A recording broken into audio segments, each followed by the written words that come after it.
भोकर उपनगर प्रभाग 7 मधील भाजपाचे युवा तालुका अध्यक्ष विजय नाना देवरे धुळे महानगरपालिकेचे भाजपाचे इच्छुक उमेदवारी न मिळाल्याने भोकर चौकात अन्य सभा प्रभाग 7च्या जनतेची उपस्थित घेण्यात आली। यावेळी जनतेची मोठी नाराजी दिसून आली। सगळ्यांनी माझ्या धीराला सगळ्यांनी मतदान करावं हीच माझी नम्र विनंती आहे। त्यांनी भरपूर काही केलं आहे, 10-15 वर्ष झाले। त्यांनी मला काही एवढं पाहिजे तसं माहिती नाही, पण मी माझ्या माहितीनुसार सांगते।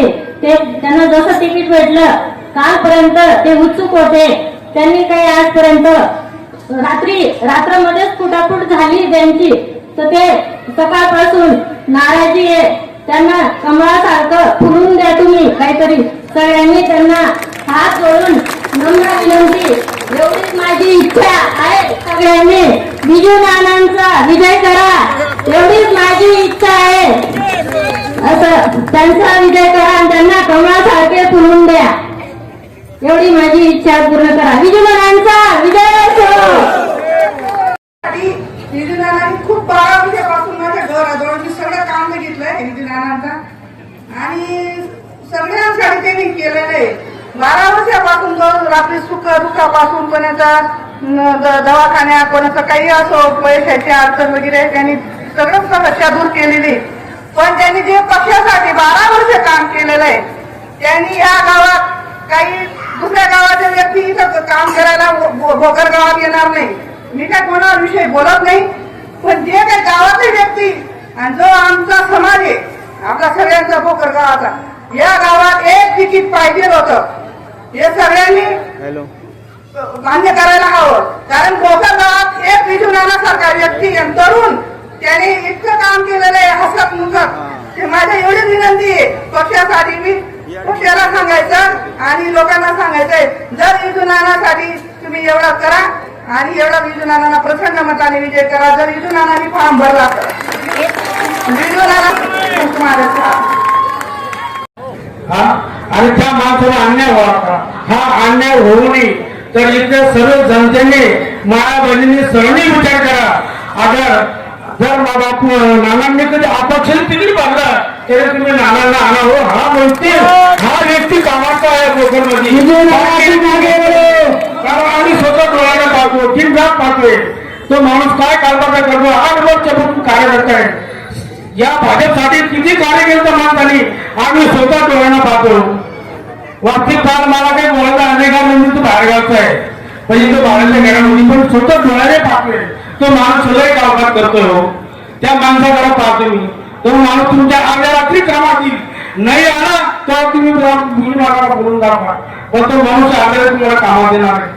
मग एवढं बोलून माझे 2 शब्द मी समजतो, पण विजू नाना तुम आगे बोलो और तुम्हारे साथ है। गावांमध्ये वार्डमध्ये आत्मीयतेने काम करतो। दुसरी गोष्ट, आज मागच्या पंचवार्षिक योजनेमध्ये जर बघितलं तर धनाढ्य लोकांना निवडून दिलं, पण त्यांनी जे योग्य काम नाही केलं। रस्त्यांची परिस्थिती बघा, आज आपल्या वाडी भोकर गावामध्ये घंटागाडी कधी येते, किती दिवसात येते, आज सर्व गाडीचं साम्राज्य पसरलेलं आहे।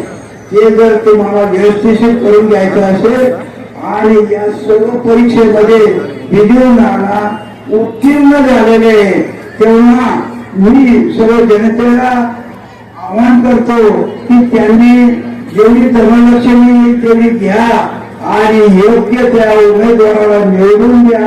याच्या विजू नाना पास झालेले आहेत आणि मला असं वाटतं विजू नाना यांना जे तिकीट मिळेल त्या तिकिटाला सर्व बंधू भगिनी साथ देतील आणि त्यांना प्रचंड मताने निवडून देतील अशी मी शुभेच्छा व्यक्त करतो। धन्यवाद। जय हिंद, जय महाराष्ट्र। सर्व धर्म समभावाचा जमलेला जनसमुदाय माझ्या पाठीशी उभा राहिला, मी प्रत्येकाला हात जोडून धन्यवाद मानतो।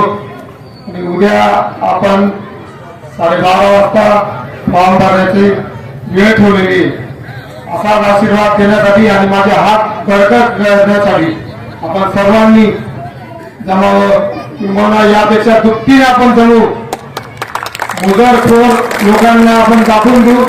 जनता ज्या वेळेस एकवटते त्यावेळेस तिची ताकद काय असेल. मोठमोठ्या शासनाला सुद्धा चुकवलंय जनतेने, सरकार काय चीज आहे ते दाखवून देऊ द्या. धन्यवाद सर्वांना.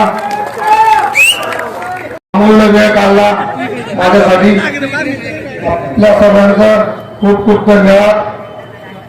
व ही सभा इथे समाप्त झाली. सर जय हिंद.